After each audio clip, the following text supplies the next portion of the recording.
Vai assustar os gaúchos lá em Porto Alegre com essas filmagens aí. Lília. Ah, mas lá eles Aline. Tá inchada lá no Vai até colocar um costelão, né, pros gaúchados. Quantos anos que o senhor foi tropeiro, pai? uns 10 anos. Entre carroceiro e tropeiro. Começou com que idade, pai? 9 anos.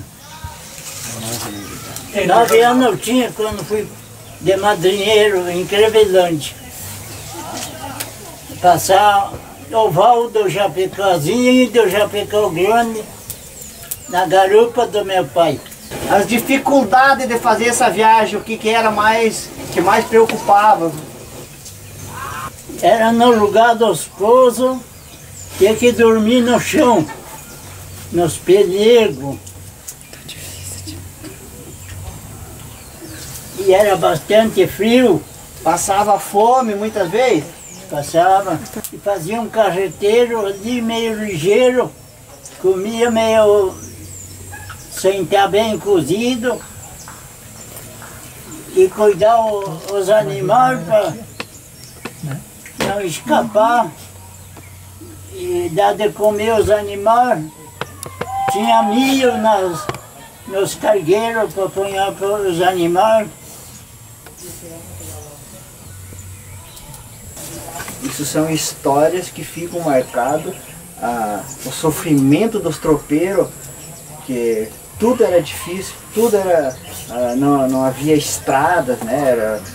O trânsito era muito péssimo, então era uma dificuldade enorme. Para ganhar um dinheiro para sobreviver era muito, você ganhava muito pouco, né? Também se vivia com pouco, porque não tinha assim, Muita compra, né? muita compra, mas era muito sofrido. Isso o pai deve ter passado muito, porque que nem nós já ficamos, depois na nossa vida também foi muito sofrido, ajudando o pai em todas essas expropriadas aí. Era o jeito de viver, entende? Então não tinha muito o que fazer, a dificuldade era muito forte, né? Tinha que ser cabra macho para aguentar mesmo. Eu acho que assim, como foi modificando, começou a ficar melhor, né? Depois começou a ficar um pouco melhor, né, pai? A vida lá por volta de 1950 e pouco era muito sofrida. Deu uma revolta e daí o pessoal vivia se escondendo nos matos. Era aquele sofrimento. Eu vou falar um pouquinho a respeito do museu, né?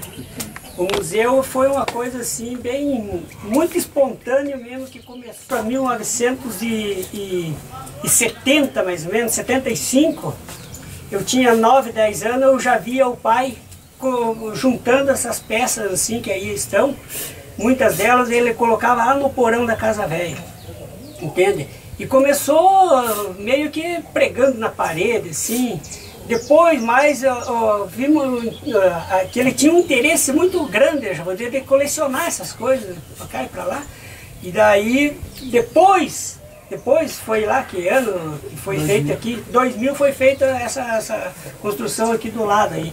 Então daí que ele começaram a organizar um pouco mais, mas continuou sendo vamos dizer assim, um amontoado das peças, entende? Mas tudo peça, já vou dizer, que tem o que falar. E cada peça tem uma história, entende? E foi juntado tudo ali, ele conseguiu muitas peças, vou dizer, de amigos que doaram para ele, até mesmo o Orley buscou em outro lugar. Agora dá para se dizer que estamos mais no caminho de museu, uma coisa assim mais organizada, mais assim, na vitrine, já vou dizer, o que é mais importante e o que não é, tem um outro espaço. Mas eu acho que a coisa, já vou dizer, tudo partiu da vontade que o pai teve lá em 70, 75, por aí, assim, ele começou colecionar, guardar, e hoje está virando um museu. Eu acho que é uma história muito linda da família do pai. Onde a gente dá alguma coisinha, contribui. Tem peças ali dentro até que eu mesmo fiz, tem outras peças que outros meus irmãos até fizeram, mas são coisas assim que retratam a vida que nós tivemos, desde uma enxada, desde uma pá, desde um machado, que a gente sabe o que é ver um machado na parede, é uma coisa. Agora, trabalhar semanas com machado é outra coisa. E o pai foi um desses que trabalhou anos com machado. Em 72 que ele comprou, não, em 70 que ele comprou a motosserra, que daí ele não sabia nem trabalhar. O Flávio e o Genês que começaram a trabalhar. Comprou do seu Denise, Romano, né, Flávio? Então são histórias, eu vou dizer que é só se lembrar, mas que aconteceu, né? E hoje, na verdade, assim, a gente se conta muito feliz por ter esse espaço para contar a história do pai, né? Porque muitas famílias, na verdade, não teve como contar uma história de um antigo, né? De um pioneiro que começou a batalha de uma família, né? Eu acho que depois, um certo tempo para frente, aí o pai começou. O pai é catarinense, mas sempre teve aquela intuição de ser gaúcho, né? Tradição de ser gaúcho. E depois foi fundado o CTG, os Vaqueiros do Oeste. Em 78. Que o pai teve uma participação até econômica, ele até ajudou. E foi um cara muito participativo no sindicato. Aí, no CTG, aliás. Aí ele começavam a fazer cavalgada. Eles andaram muito por Rio Grande do Sul, por todo o Rio Grande do Sul, isso só em lombo de cavalo, fazendo as cavalgadas de gaúcho. E ele adorava isso. E nós, na época, começamos a apoiar ele, porque ele também estava ficando já com a idade. E nós dizíamos, né, pode ir. E fazia o que ele gostava. As caravanas de gaúchos sempre tinha que estar o seu Luiz Mineiro junto para contar piada e como era um dos mais velhos e mais experientes de cavalgada, ele sempre estava na frente. O ano passado ele foi homenageado, né, o pioneiro, na verdade, do CTG Vaqueiros do Oeste, homenageado na Semana Farroupilha, né? Então foi uma apresentação muito boa. E ó, que nem agora, até o seu Rocha veio convidar ele para desfilar no desfile ali do Centenário Chapecó, né? Que foi colocaram ele, o seu Miguel, na charrete puxando o desfile, na verdade, né? Então isso aí é uma honra que nem para ele tá fazendo a frente, né, de um desfile desse aí, né? E homenageando Chapecó, que 100 anos não é 10 anos, não é 100 anos, né? Então é uma história.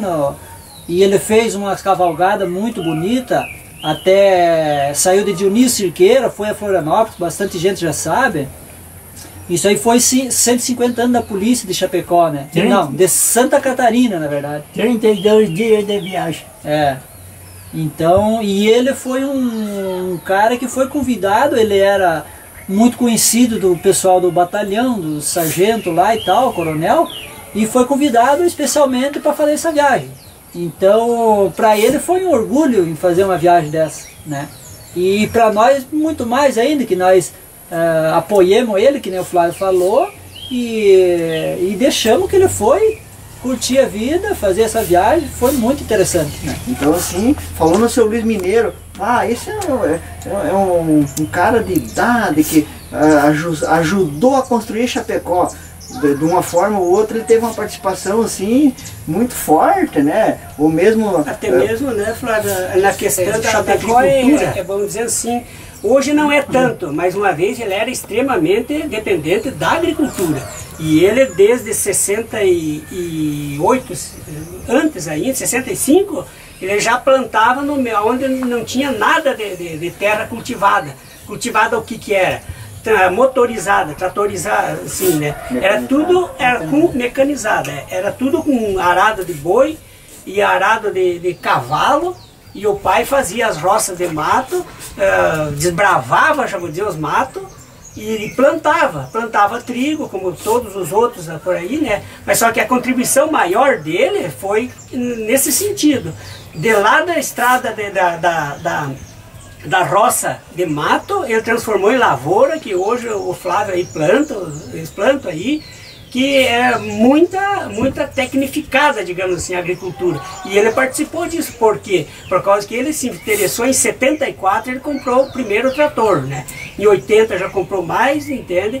Então, eu acho que é uma contribuição nesse sentido, muito positiva. E o conhecimento do pai, na verdade, assim, que nem quando aconteceu aquela queima na igreja lá de Chapecó, e ele estava ali no calçadão ali, ele viu cenas, digamos assim, do pessoal subindo, né? Que teve aquele massacre e tal ali. Então, desde aquela época, poucas casas em Chapecó, ele já estava envolvido ali. Para começar, assim, que nem foi essa semana, eu estou conversando com o dono da relojaria Dom Bosco ali. Aí mostrei uma foto do pai, mas claro que eu conheço, esse é o seu mineiro e tal. É uma pessoa também, o seu Dom Bosco ali, uma pessoa de 80 e poucos anos. Então, se criaram conhecendo, né? E o pessoal deixa Chapecó mais criado, digamos, todo mundo se conhece, né? É uma história que nem ele sempre conta também, que é interessante, é que nem o vovô Pedro tinha um livro, o vovô Pedro tinha muitos peão também, né? E na verdade ele tinha esse livro aqui que o compadre Pedro Chicão comprou 10 quilos de toicinho, ele anotava ali, né, e ficava anotado, tinha um livro cheio de anotações de compadre comprando esses auxílios para consumo, né, e que o vovô tinha bastante porco criado e tal, então ele fazia essa integração ali. Aí, no final da história, o vovô tinha um comércio, bem dizer, né. E daí o pessoal lá da costa do rio vinha com rapadura e trocavam por banha, sal que o vovô tinha. Então ele foi sempre ajudando o pessoal de menor aquisição, né, que estavam complicados, né. Então ele sempre foi uma pessoa de estender a mão, ajudar o pobre, digamos, né. Ele dá o remédio de melopotia. E aí teve uma história assim que aconteceu. Morreu o compadre João Pinto lá, ele ia e riscava o nome do compadre lá, esse já pagou a dívida, né? Então hoje, se fosse ver, iam recorrer aos filhos, netos, para querer pagar a dívida. E ele não, ele acabou riscando, morreu, encerrou a dívida dele, pagou, né? Pagou a dívida. Então é a história que fica, né?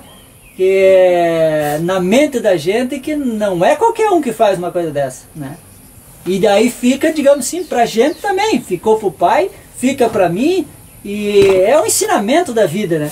Que a gente tem que ser um pelo outro, não é fazer as coisas e escravizar os outros, né? A gente tem que acabar apoiando, ajudando no que for possível, né? Uma dificuldade, voltando um pouquinho atrás, assim, da sobrevivência das pessoas, era não ter luz elétrica, não existia água encanada,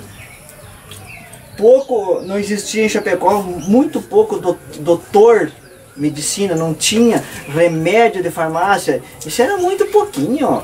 Você tinha que fazer, se dava alguma doença, você tinha que curar com remédio do mato. Morria muita criança na época, assim, porque não existia vacina, nada. Isso aí não... então era uma dificuldade muito grande, meu Deus. Mas uma guerreira muito forte também é a mãe, né? A mãe, para ter uma ideia, aqui tem umas fotos aqui, ela fazendo doce de cana, né? Então é uma mulher que sempre ficou em casa, criou todos os filhos, né? E fez o possível para criar bem, né? Então, se não fosse a mãe, na verdade, o que fazeria uma família, né? Uma família tem que ter o pai e a mãe. Então a mãe é uma guerreira, uma mulher de fibra mesmo,